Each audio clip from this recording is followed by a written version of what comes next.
Hmm? Ah! You're listening to the Run for Your Lives podcast.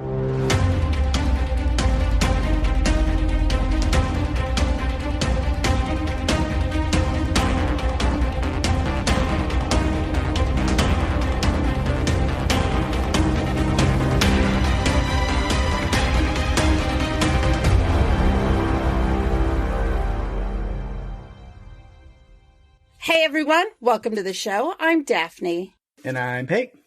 And this is the Run for Your Lives podcast. This episode, we are talking about the survival action horror film Beast, directed by Baltasar Kormákur and released August 19th, 2022. Ooh, it's relatively new. Yeah. This is one I remember seeing previews for in the theaters and being like, I need to see that. And then I didn't go see it in theaters, but I knew we were going to cover it on here at some point. We'd get around to it. So I was like, oh, I'll wait. Absolutely. I don't quite have the impulse control that you do. So I already saw it like months ago. Yeah. So this was a second watch for me. But I like it because usually if it's a newer movie that we're covering and I haven't seen it, I have to watch it twice in order to really like notice everything. Yeah. So this time it was easier because I didn't notice a lot that I missed the first time. I feel like it was pretty, cut and dry. Yeah, it's not overly complicated in any way. It's a pretty simple story, simple movie, but I did enjoy it. Do I have a couple nitpicks? Definitely. Sure, we'll talk about those things. But yeah, overall, I think it was fine. It was an hour and a half of entertainment. Yes. Well, I have been a fan of Idris Elba for quite some time. I loved him in The Wire. He played Stringer Bell. And if you haven't seen The Wire, Peg, you really should. You should be binging it because it's really, really well done. Yeah. Add it to the list of all 700 shows that I am currently watching and need to watch. I'll just throw it in there. Yeah, there was a time I thought that he might get to play James Bond, but I think they're really looking to cast someone younger because he's already 50, and I think they're probably going to want to get someone in their 30s. Yeah. He could do it, though. He would nail it. Of course he would. I was happy to see Sharlto Copley in this. I hadn't really seen him in much since District 9, which is another movie we can cover at some point. Have you seen that one? Parts of it. I haven't watched the whole thing. Okay. I think it's one we need to cover. Yeah. I've seen the other Neil Blomkamp movies, or Blomkamp, whatever. Neil Blomkamp? I don't remember. Exactly how to pronounce it, but yes, because he's who directed District 9. I've seen his others, but that's the one that I haven't watched all the way through. Yeah, you need to. There's some underlying subject matter or things. There are definitely some things in it, controversial things, and I'll just leave it at that. So let's get started how we always do with some production notes. It was filmed in Limpopo, Northern Cape, and Cape Town, South Africa. Was based on a story by Jamie Primack Sullivan, and the screenplay was written by Ryan Engel. The budget was $36 million, and it grossed $59 million at the box office. It was 93 minutes long. Pake, give us a synopsis. All right. A father and his two daughters find themselves hunted by a massive rogue lion. Yes. Super complicated, hard to follow. No. Yeah, I mean, easy, quick to the point. Good. The lion was hunting the wrong people. Mm-hmm. Really, truly. He was just hunting people. Yeah. He was a very angry lion. He was very angry.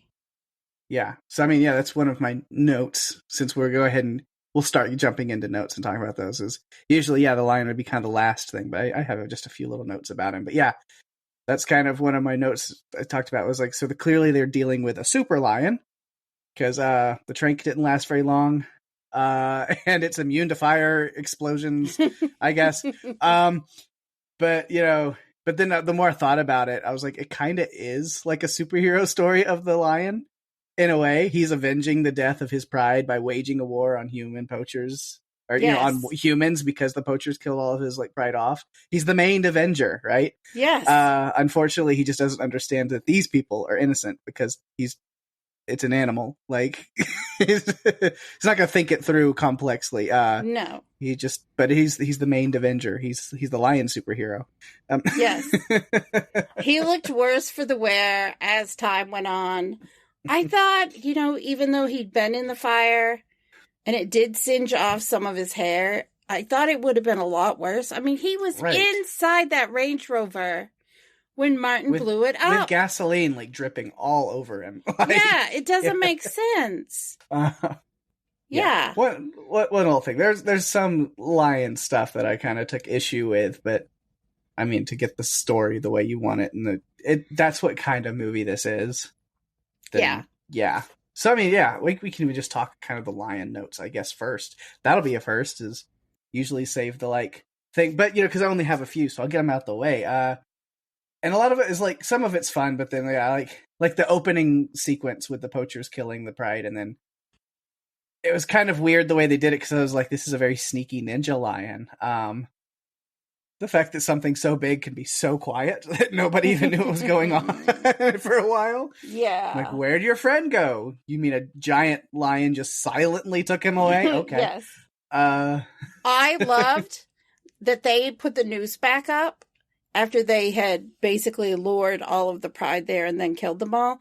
And then the second poacher guy got caught in it.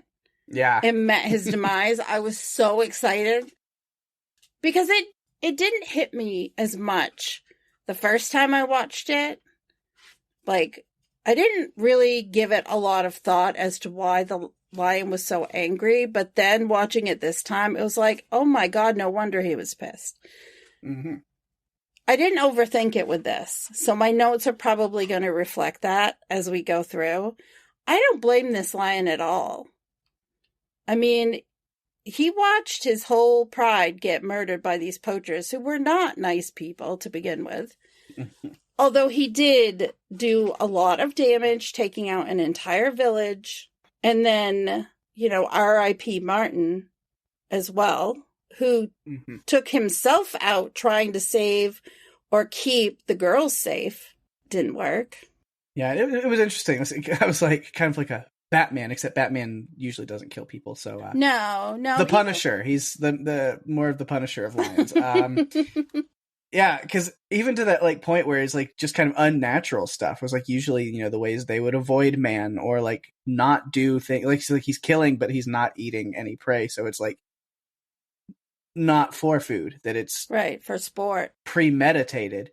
Yeah, and he's murdering. Yeah, or even doing. As Martin is like wounded and sitting there and he's on the walkie with Nate and being like, he's staring at me right now. Like, he's like, he goes clear, like, he's like, I'm bait. It's like, yeah, he's watching him, leaving him as bait so others would come to help him. Like, those are not natural behaviors of a lion. Not at really all. Any animal. Not at all. And I think about other movies we've covered that have a similar premise where the creature is using like humans as bait to get other humans.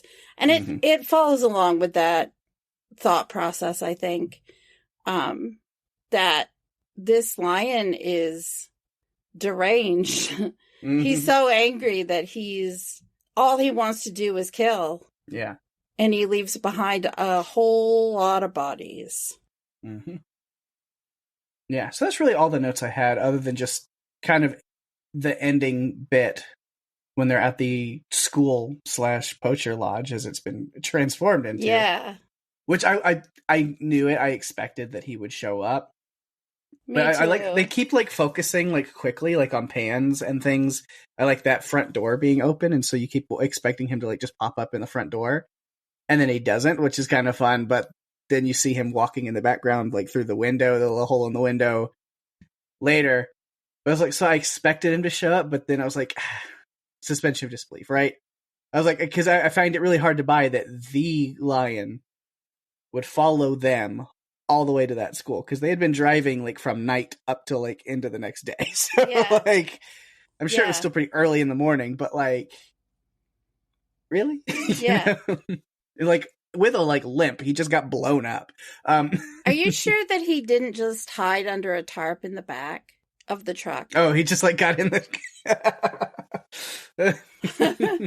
I mean, maybe he was hanging onto the bottom. Yes, the whole way. Yes, yeah. We talked about James Bond. Maybe he was like James Bond and he was hiding underneath, just waiting.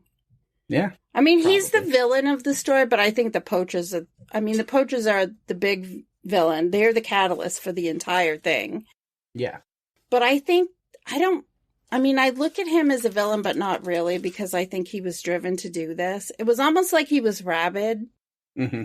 At some point, that's what I started thinking.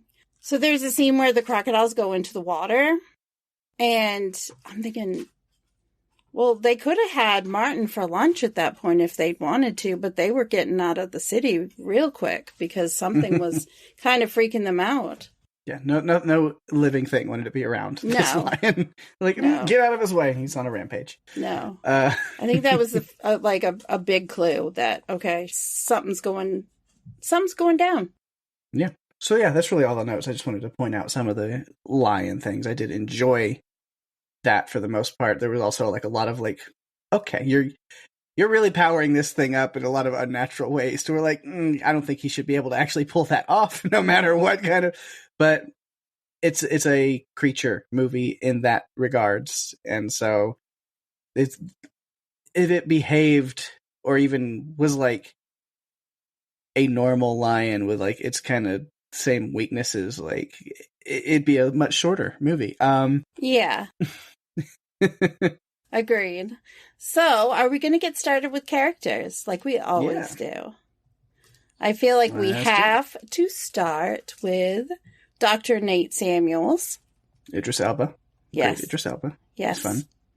Yeah, so we start, not really the movie, because we talked about this movie started with the poachers in that scene we talked about, but where his story starts here, pretty early on. Yeah, we see Nate has brought his daughters to Mopane, South Africa, which is kind of the village where their mother had grown up. And so this is a special family vacation that, turns out to be a little more heartfelt, a little more sad, but we find out that there's a rough family situation going on here, that Nate and his wife had split up, and then she got sick and died. And so his daughters, or at least the older one, Mare, really kind of holds it against him. And so there's kind of a wall that's been put up between them, and they're not very close. And then the younger daughter, Nora, is probably more hurt just by the rift in the family that's occurred more than anything. Even kind of jokes to Martin, her Uncle Martin, that she's thinking about going into psychology and family therapy because it could be useful. Because of things she's experiencing. Yeah. So it's a rough time. So he's trying to find a way to bond with his daughters and kind of regroup with them. And he figures maybe the best way to do that is to go back to the roots of the person they're all missing. I thought and really kind of experience this, her village, where she grew up, their family and friends there, and just as a family kind of vacation and bonding experience to go on an African safari on a reserve. It's a special thing to experience together. I really appreciated that he wanted to take them back to this place that was so special because their mother had grown up there. I mean, you get the sense, as you mentioned, that there is this rift, this disconnection. You can really, though, sense the bitterness that Mare has for her father. She's so abrupt with what she says to him. She got sick, you missed it. We see this as the movie goes on. He blames himself. Like he felt like he should have been there to attack the cancer, to stop it from happening. Like he would have seen the signs. Yeah, and I get when he's having that conversation with Martin, because Martin's right. What he responds to with that is like, you can't beat yourself up too much for that, because even if you did all of those things you just said, you can't just look at cancer and tell it no and make it go away. That's not how that works. No, it's definitely not. I mean, as someone who's lost people to cancer, I wish it were that simple. Right. That'd be great. It's a terrible, terrible disease. And you can tell that he wants to mend the rift. But I don't think he really knows at the beginning how to go about it. I think taking them on this trip is part of his attempt. And what happens throughout does bring them back together as a family. Because I get the sense from the beginning that especially Mare would not trust him for anything. Like, she just wouldn't.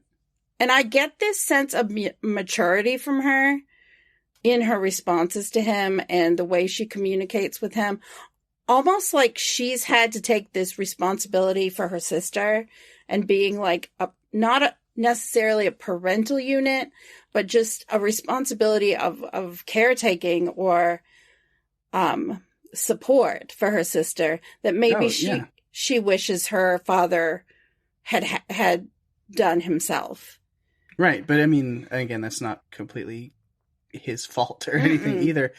I can relate with that because I've been in that exact same situation. I am the oldest sibling in a family where one of the parents was lost to cancer and the other parent is just trying to figure it out on their own. I've been there, so I've been in her shoes where it's like, okay, cool. I'm 12 years old, 13 years old, and now I'm kind of having to raise my two younger brothers as well. You know, like I have to grow up pretty quickly. You know, I've been there. Yeah. So, and it's hard. I mean, I feel for her, but I also feel for Nate because I think he's trying. Mm-hmm. But I think, given the ages of the kids, I think that they, especially Mare, are just in this.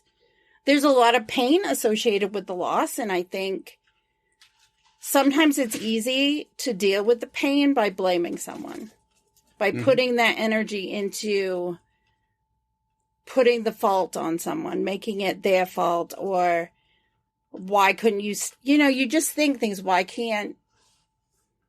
When you're a kid, you don't always, if you haven't lost someone, there's this feeling of invincibility, I think, that happens. And I think also that, she's just blaming him for everything that happened, even though it's not his fault.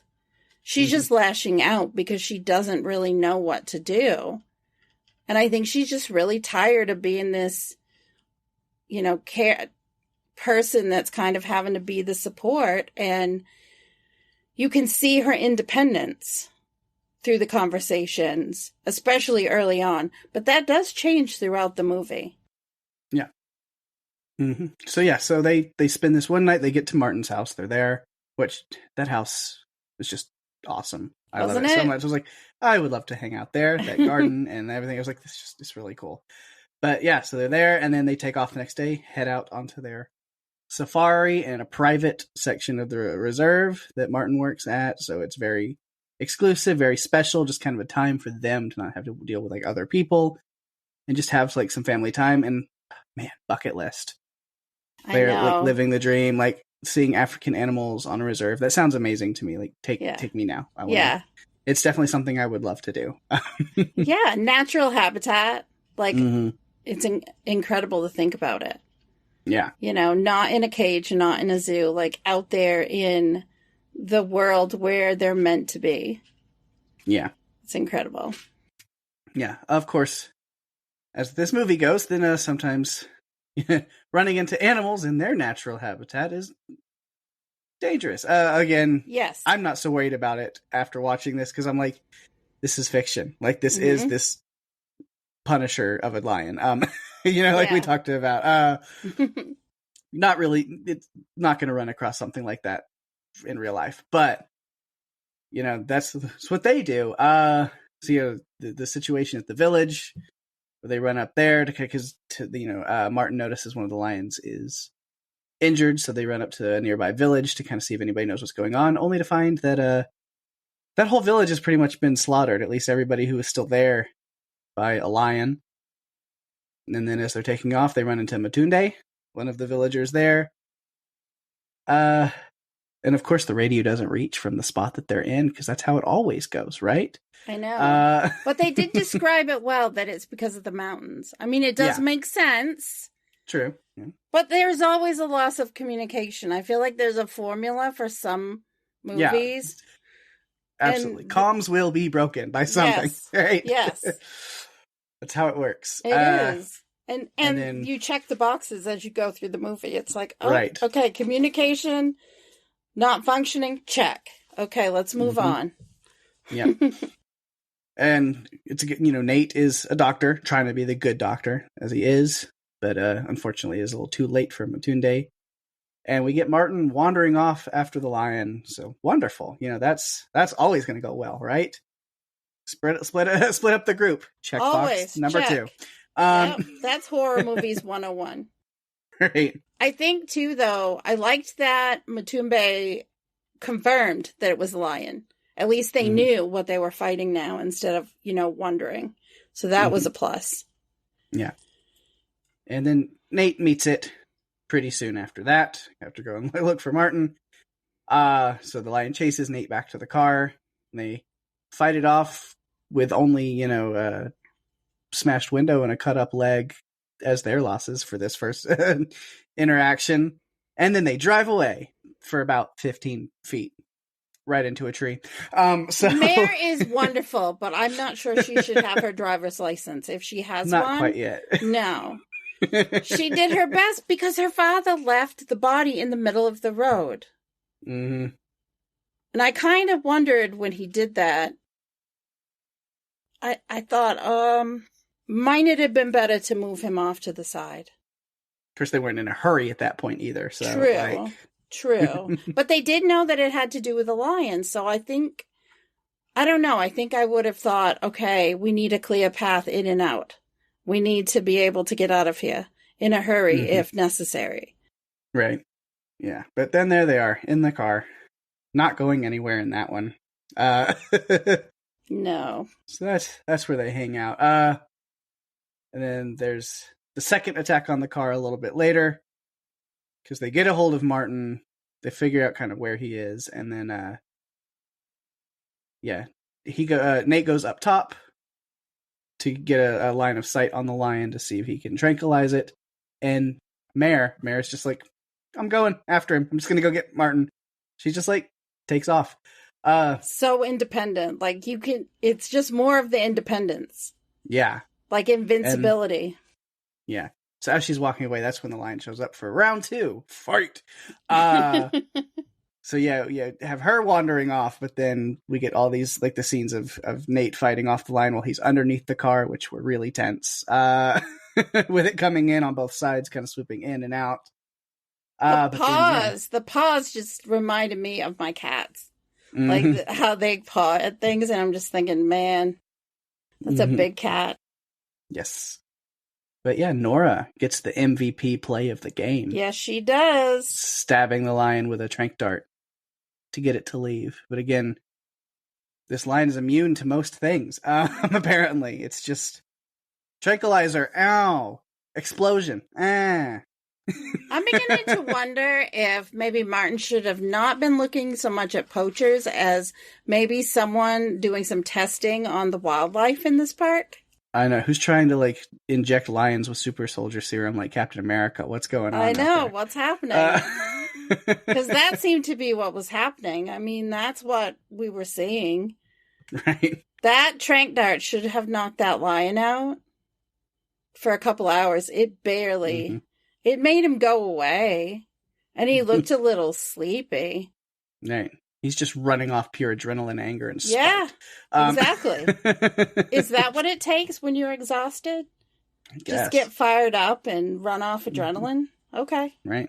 Yeah, but they do get Martin back to the car, which is good. And we see more Nate and his doctor skills, trying to keep him alive and patched up and well. So again, I definitely do want to ride around in a car on an African safari. It's still definitely a big bucket list thing in mind, but I will say I'd like to not be trapped in that car at night with a killer lion circling. That would.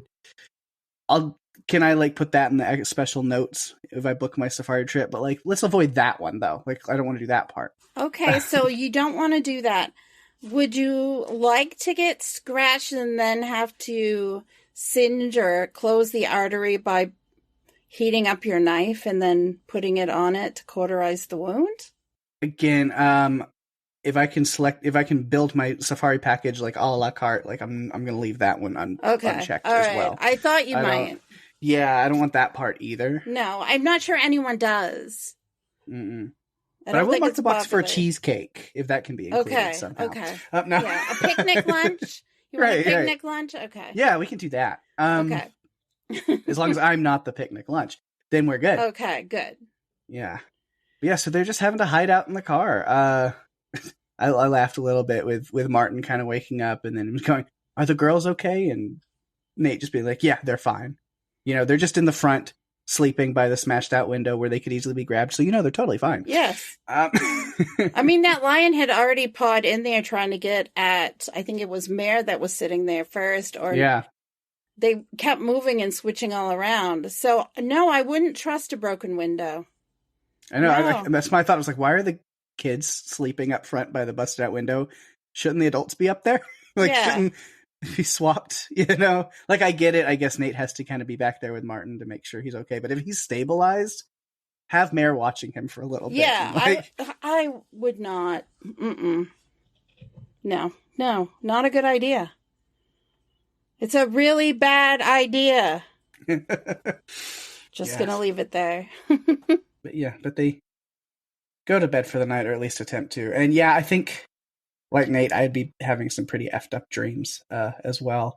Because a lot of your dreams are impacted, of course, by things that you're worrying about or what's on your mind the most heavily at the time. And so, yeah, I mean, he took his daughters out here as a way to bond after losing their mother. So, of course, these dreams are going to come in the forms of him losing them and dreaming of her. That was a jump. That made me jump.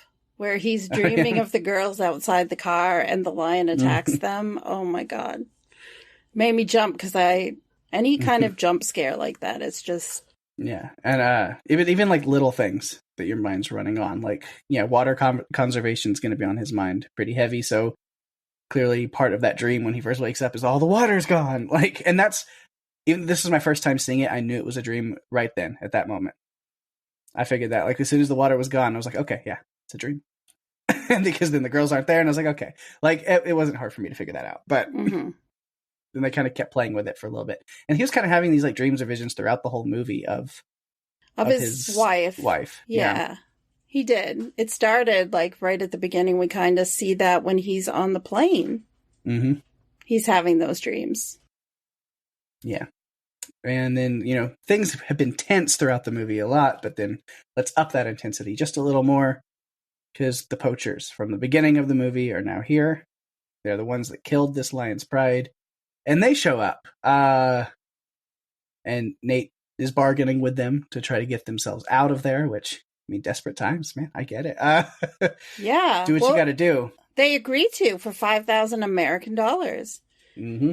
Until they recognized Martin, because he is an anti-poacher, and as Nora had read about and mentioned earlier in the movie, apparently he's one of the ones that she had heard about who are actively hunting and killing poachers. So yeah, that's going to be a deal breaker. Yeah, but before they could do anything to Martin, the lion, at this point, I started calling the lion Mufasa.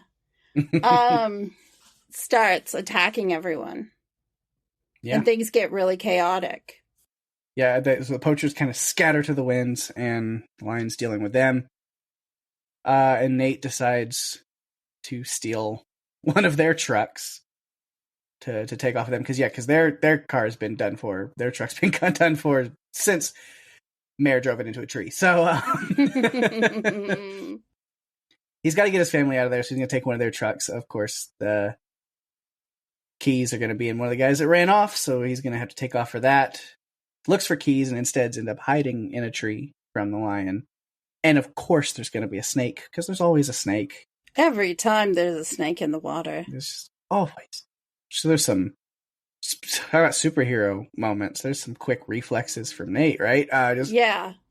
Grabbing the snake as it strikes, and then he drops this pissed off snake on top of the lion, so that'll help clear the area for him for a little while. I did love when he comes back to the original Range Rover and tells the girls that he has to go find the keys. And they were shocked that he doesn't know how to hotwire a car. Yeah. And he says, oh, I study medicine. And they said, well, you should have double majored. Yeah. And that just made me laugh. Yeah, was it Nora that said that? Because I think it was Nora. Very funny. She's a very funny she was kid. very funny. Yeah. Yeah. So there's a lot of these moments where he's going after the keys, where he's like in the water, and then the lion hears him a little bit, and he's hiding under this like branch, and then the honking of the horn distracts the lion, and he heads back to the car. But then, just through a lot of these moments, we're getting a lot of those last second lucky break tropes that are in all action movies. Yes. Not surprising. You kind of expect them. But yeah, and then he does go to one of the poachers is like, hey, bud, sorry that you're like bleeding out and dying and everything, but I'm just gonna nab those keys from your pocket and I'll be on my way. Have fun dying now, you hear? Cool. Bye. Just you can get back to it. I know, the gurgling. Like, you could hear the gurgling, so you knew that like there was blood in his throat, and it was real gnarly, but... Sorry to bother your death rattles. Just yeah. Just gonna get in here real quick. All right, now, have at it. Have fun. Yeah. Bye now. Mm-hmm. Yeah. Well, during his time in the woods, the girls were beeping the horn, trying to get the lion's attention to give him an opportunity so that he could get back. The problem is, it did work.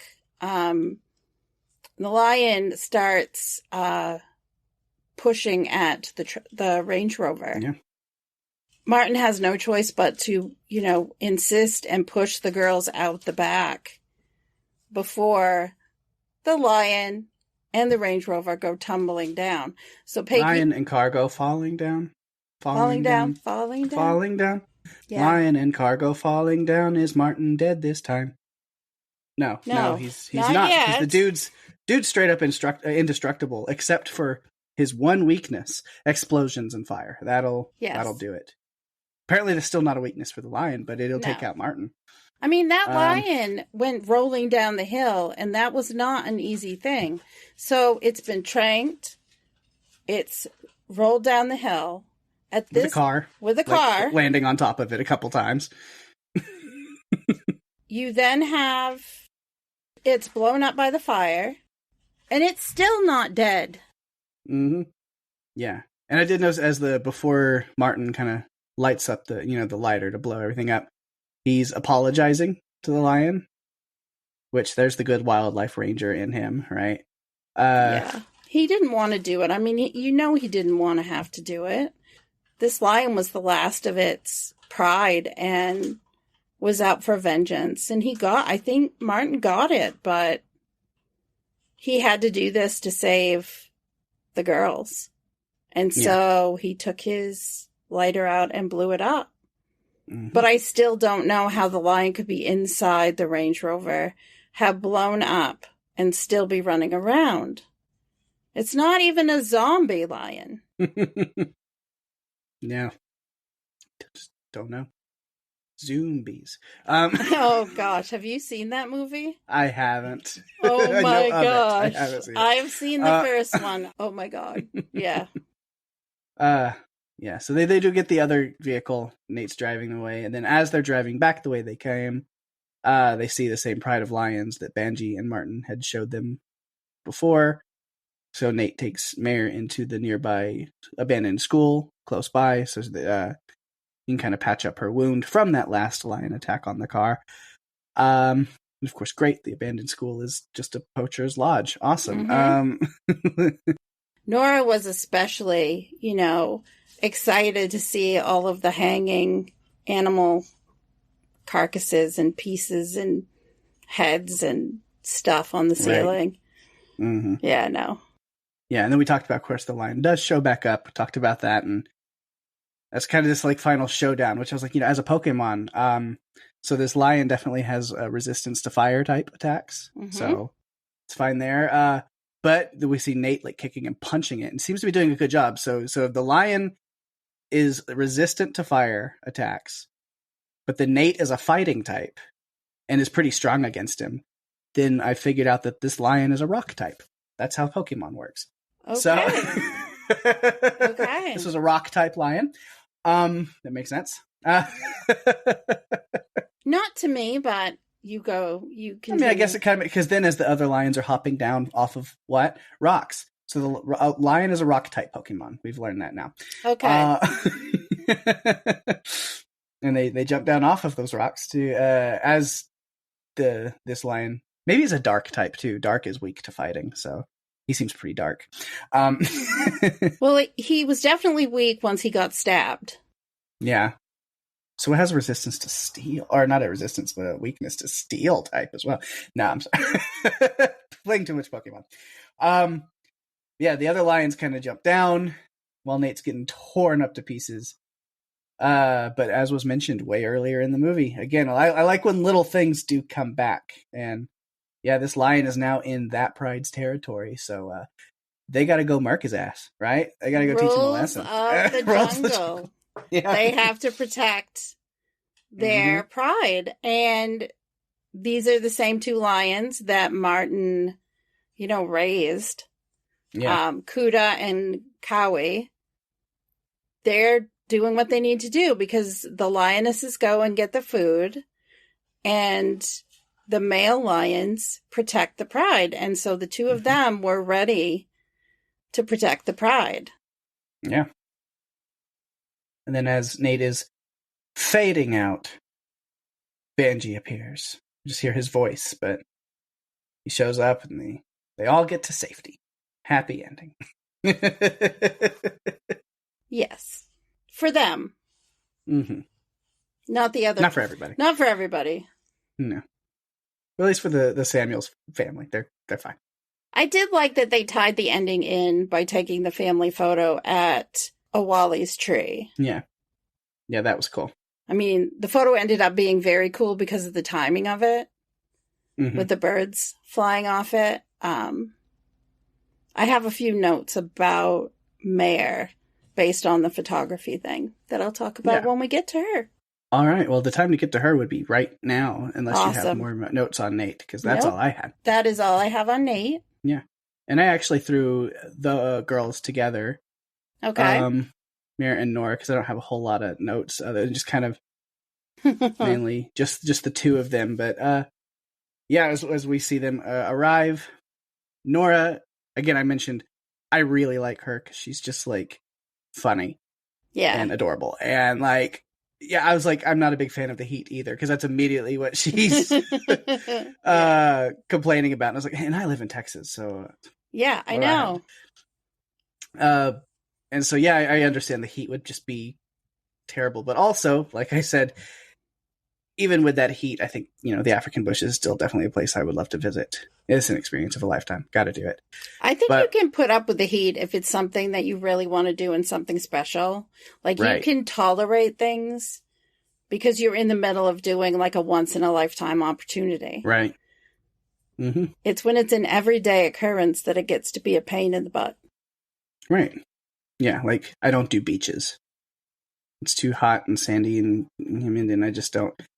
But then when I had the opportunity to go like snorkeling off the coast in Mexico, I did that because it's amazing. Yeah. It's beautiful and it's something special, and spend, a whole day on the beach there. I'm like, yes, I'm absolutely going to do that. Yeah. So yeah, for experiences, I can handle a day of heat. Yeah. Or even a week, whatever.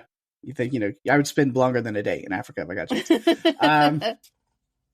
But yeah, but Nora just is funny. She says, the sweat on my spleen is sweating. Or when they meet up with Martin, and as he's trying to tell her, oh, the last time I saw you, and she cuts in and goes, the last time I saw you were like half of a man. You've grown so much. I love that. She was so sassy. I loved those quick little responses that she had for things. Yeah, and then you mentioned her just like double major line, which is really funny. I love that. Oh my gosh, she was great. I haven't looked to see if the actress has been in anything else, but I would love it if she was, because I really liked her. I thought she did a great job. Both of them did. I liked Mare's reaction to looking at photos that her mother took. Yeah, that was really cool. Because they have that connection, because she likes to do photography and she likes to shoot film, not digital, because she likes the process of shooting film. So it was very cool to see her reaction to the photos that were on the wall. I liked that a lot. And yeah, so she's having a great time with the photography stuff, looking at that. And however, she's not having as good of a time because there's no Wi-Fi. Nope. How will 2 young Gen Z girls survive with, no Wi-Fi? That's at first I was like, oh, this is the survival. That's why this movie's targeted as a survival movie, is because there's 2 young girls that have no Wi-Fi. That's the survival aspect of this movie, right? Yes. Pake, how would you do without Wi-Fi? Honestly, it sounds nice. It sounds great. Like, it's hard to do, but I've done it before. And I've had situations where I've gone off the grid like that for like a week on a vacation, like on an island somewhere in the middle of like a lake in Canada. I've done going, and it's nice. It's hard to do, but whenever you're kind of in a place where you're forced to do it, unplugging for a little while is amazing. It really is. It's a great reset. And so I do recommend doing it from time to time. It's good for your brain. Mm-hmm. It's a recharge. I have a friend that's going through a detox from social media. And the first little bit was hard, but now she's kind of like, it's not as hard as it was. Yeah. So we talked about Mare, her photography and things like that. I also really like her taste in movies. Just based off of the tank top she's wearing, I figured you would have picked up on that and loved it as well. Well, maybe. Mm-hmm. Yeah, I liked that a lot. So, of course, she's going on a safari and wearing a Jurassic Park top. That's great. Absolutely. She did have this, while they were having dinner, Mare Hat got really into this discussion with Martin about her photography. She wants to go to NYU for the to art school, and Nate says something and it sends her to the place where she's just pissed. Yeah, and it comes from him trying but failing at trying. Yeah. Where he's like, because she's showing Martin her photography and he's like, oh my gosh, have you seen this one? He's like, oh, I haven't seen that one. Oh, it's like, yep, already like you're giving her like ammunition for like, well, I've tried showing you these things. And then he's like, oh, but it reminds me of that other one that you took with the one that's on the fridge?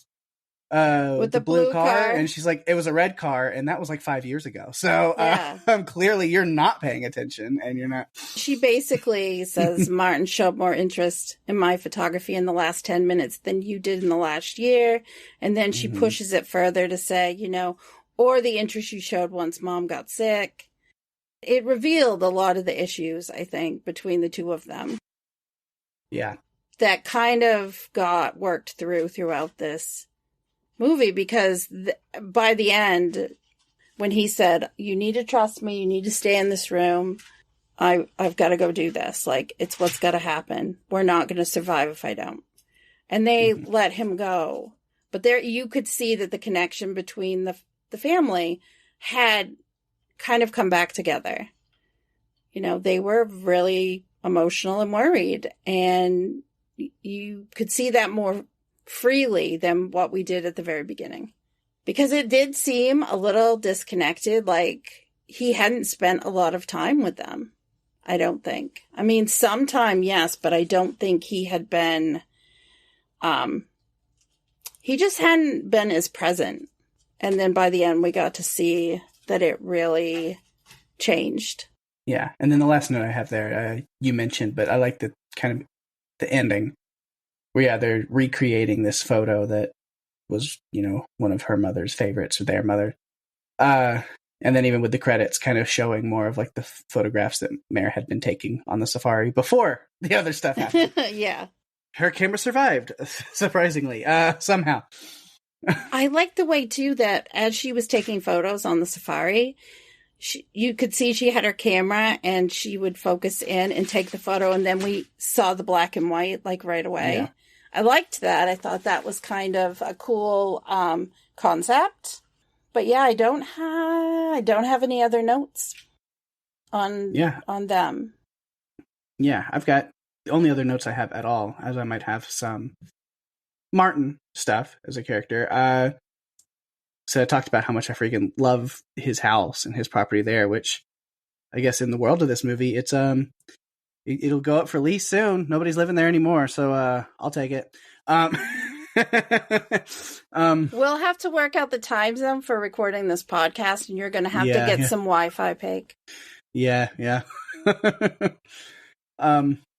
And then I will say when they go to the Pride of Lions, they're on the rocks, and he runs up, and then the lion jumps on him, and he's like, the lion hug.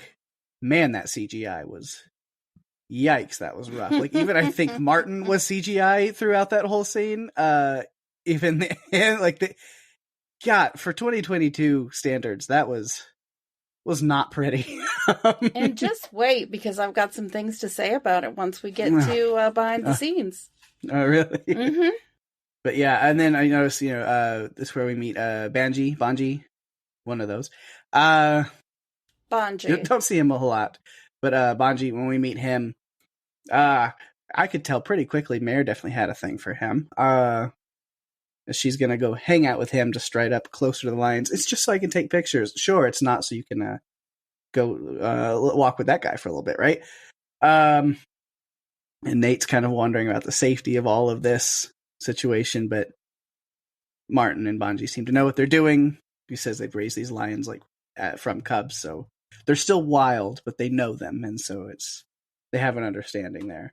Because I like the way that Martin even works with, he's with the male lions, and he's like hugging them and petting them, and then when he sees that the female is wounded, and he starts walking up to her, and she is not having it, and then the males start to push him out of the territory and kind of warn him, and that's where he's like, okay, I'm going.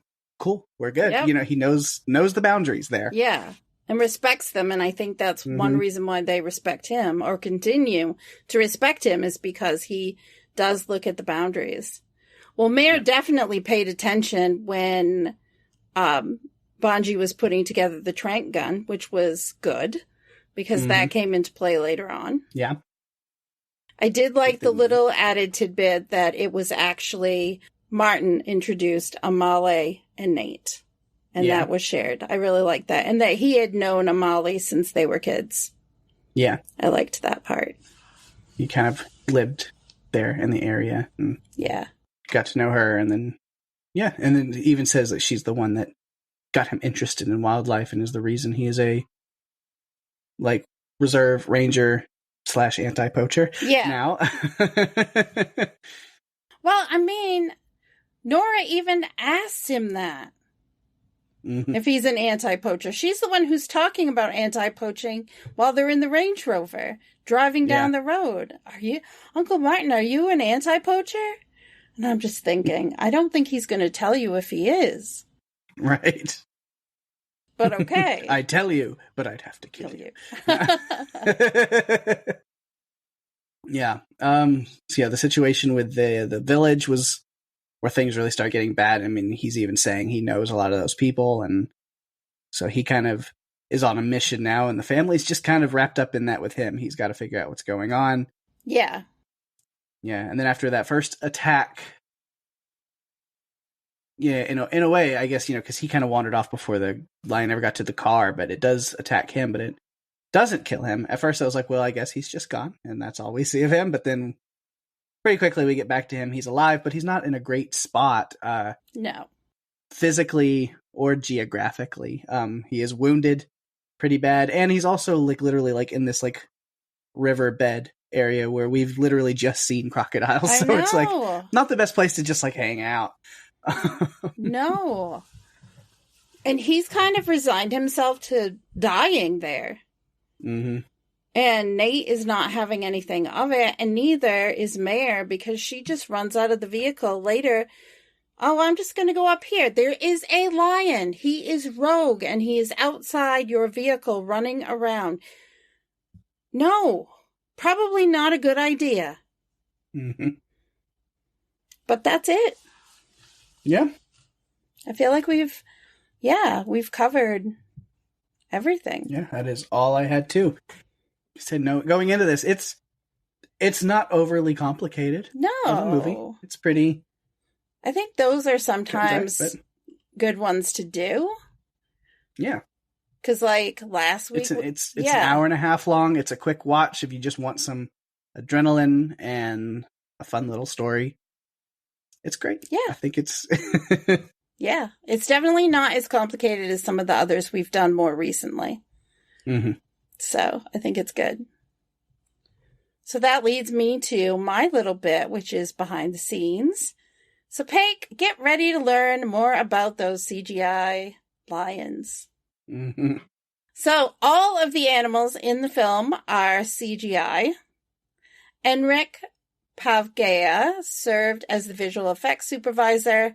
They used the vendors Frame Store, Black Ginger, and the Third Floor. A real lion was brought to set to serve as kind of a reference point for the director so he could work out how to realistically create them digitally. They also put together a large library of realistic lion reference materials, specifically looking at lions in the wild so they could study how their features react when they're running and walking, like how their fur and their skin moves. For Idris Elba, the most difficult part of filming was the fight scene between his character and the lion, because he interacted with stunt performers wearing motion capture suits. But that would have been fun to watch. I know. Release those videos. In order to do it, he studied Leonardo DiCaprio's performance in The Revenant. DiCaprio, of course, was being mauled by the grizzly bear. That was also a cinematic reference, not just for Elba, but for others when they were creating the scene in Beast. There are only 240 visual effects shots, but some of them are 5,000 to 10,000 frames long. Pavdea told the Animation World Network that basically we have shots that are a whole sequence. The way we dealt with it was to have a master shot, which was the full length of 10,000 frames. And within that, we had smaller and more manageable sections referred to child shots. They avoided having stitches in the film by using clever situations to hide how they were putting it together. A year was spent developing the lions and how they appear in the film. The aim was to have the creatures as photorealistic and naturalistic in the way they behaved. One of Pavdea's favorite moments is when Martin hugs the lions that he raised since they were cubs. The scene was driven by puppeteering guys with costumes. Most of the film takes place over the course of a single day, night, and the following morning. The plot of this movie is somewhat similar to a killer whale movie called Orca, where the film starts with a cataclysmic event where the poachers kill the lion's whole pride. Something similar happens in Orca. This then sets off this chain of events where the lion wants revenge and wants to punish everyone who crosses its path. Orca is a movie I want to cover. I've talked about it with Rima because it's aquatic, and I feel like she has to join us for those movies like that. And finally, Ryan Engel wrote the screenplay for another film that we covered on this podcast, 2018's Rampage. It was a fun one. And that's all I have. That's all you got. That's all I got. Knocked out this beast of a movie. Knocked out this beast. We did it. And then, like, right on cue, almost as if it's a pre-decided segment on a podcast, the feedback phone is ringing, so... You better grab it. Should go give that an answer. All right, we've got some feedback this week. Not very much for this movie, but we do have some really fun ideas and other just kind of general random feedback from some listeners, and we appreciate that as well. So thanks for sending that stuff in. But of course, first, the one pertaining to this movie, kind of, is from our good buddy Jerry, who has not seen it yet, but he does say, I'll watch soon. No lying. Yeah. That refers to what you said when you made the post requesting feedback. Yes. Jerry, being a connoisseur of puns, had to do that to you. Yeah. You can rely on Jerry for the punnery. It's always good. Always.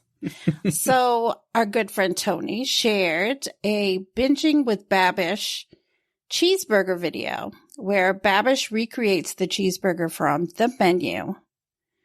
And she says, notice the time and work on that second burger. Looks good, though. Yeah, I'll have to check that out. I haven't watched Benjamin Babish in quite a while, but he's so good. He's great. And yeah, so I know what she's talking about as far as the show. It's on YouTube. People should check it out. He's incredible. He recreates food from all kinds of TV shows and movies and stuff that...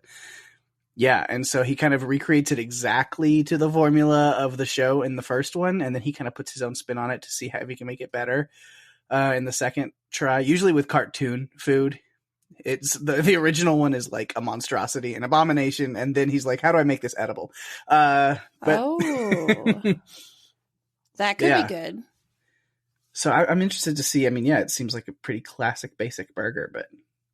I don't know. Do I want to watch that? And then I'm going to want burgers again for like a week? God. I know. Everything menu related just makes me hungry. Why do we keep talking about this movie and make it when we're recording? And you know what? Because our audience is so awesome, they're just going to continue to send in feedback on the menu. So you have to keep talking about it and getting hungry. I know. I'm going to have some like mac and cheese or something after this. I think that's what's in my head. Mac and cheese. Mm-hmm. But like some like good mac and cheese. Really? What constitutes good mac and cheese, Pake? It's like spiral pasta with like a couple of different kinds of cheese. Throw in some kale and stuff in it. Get some greenery in there. Make it real yummy. Yeah. Oh. I seem to remember, and this is a little tangent. I seem to remember once you made some concoction that Eugene made on The Walking Dead. I did. How did that go? It was not good, huh? It was not great. Yeah. In a zombie apocalypse, you do what you got to do, I guess. But I was curious because people were saying it sounded like the worst thing ever, and I was like, well, I like strong, pungent food, so it's not the worst thing ever. But it's good because what is it? It was sardines, garlic, and mac and cheese. Yeah. Yeah. It sounds disgusting. It was all right. Wasn't great, but it was all right. It's edible. But you're not in a hurry to make it again? No, I think we're good on that. Okay, that's good. Yeah. Anyway, we got some more feedback here from Mo Favo over on Twitter with some more kind of general stuff. And she says, thanks for the great discussion on all the dark satire of the menu. And when you mentioned that you're doing Beast, I wondered if this Val Kilmer flick, The Ghost in the Darkness, qualifies for your pod. I don't know anything about it, but I'll have to look into it. And she did include a little something, so I'll have to look into it a little more as well. But maybe. She says the book is fantastic, and the movie does a good job of the same tension, and it's based on a true story. It's not streaming anywhere right now, but when it does, ? So we'll have to look into it as usual, and then we have to think about when to do it and when to put it on the schedule. Add it to the list of so many movies that we can get to at some point. Yes. But she goes on saying Violent Night with David Harbour starts streaming on Peacock today. So that's good to know. I have seen that one. Me too. It was a fun one. She says, I'm realizing I fell behind on the podcast because there was a streak early on where I was really busy and the movies weren't in my sweet spot. So I'll have to go back and catch some of the oldies you have covered. Speaking of which, if it's ever streaming, you should do 1978's Coma. It's nerve-wracking. Ooh. Mo, I've seen it. I think it stars Adrienne Barbeau, but I'm not 100% sure. Yes, it's a fantastic movie. I think Pake should need to watch it because he's probably never seen it. Nope. And you know that this podcast is good at each of us exposing the other to movies we have never seen or never wanted to see. I don't think you've hit me with one of those yet. One that you didn't want to see? Yeah, that I never wanted to see. I don't know if you've done that. I haven't. It hasn't been that bad yet, right? No. Okay, that's good. Okay, so if you'd like to submit your feedback like Jerry, Tony, or Mo, you can do so a number of ways. You can find us on Facebook and Instagram at Run for Your Lives Podcast. You can find us on Twitter at RFYL Podcast. Email us at runforyourlivespodcast@gmail.com. And if you're enjoying the show, tell your friends. We're available on Spotify, Apple Podcasts, Stitcher, and pretty much all other podcast players, including YouTube.